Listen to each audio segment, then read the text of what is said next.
Hello everyone, আসসালামু আলাইকুম। সবাই কেমন আছেন? তো আজকে চলে গেলাম আমার মেয়ের জন্য স্কুল ড্রেসের কাপড় নিতে।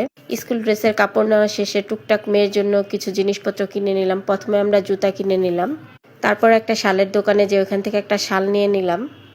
তারপর চলে গেলাম আমরা লাইব্রেরি থেকে কিছু খাতাপত্র আরও অন্যান্য যা যা লাগে সেগুলো নিয়ে চলে গেলাম সেই ফুচকা মামার দোকানে। ফুচকা মামার ফুচকা না খেলে আবার আমার মেয়ের চলেই না। ফুচকা খাওয়া শেষ করে রিকশায় উঠে চলে গেলাম বাপের বাড়িতে, কারণ আজকে আবার আমার বাপের বাড়িতে একটা দাওয়াত ছিল আমাদের রাতের। শীত আসছে পরে থেকে আব্বা অনেকদিন ধরে বলছিল যে রাতের বেলা ওনাদের বাসায় দাওয়াত খেতে।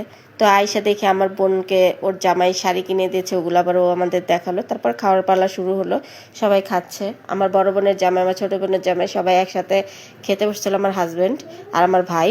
তো ওরা খাচ্ছে। তো এই তো আজকে দিনটা সব মিলে খুব ভালোই গেছে, আলহামদুলিল্লাহ ভালোই গেছে।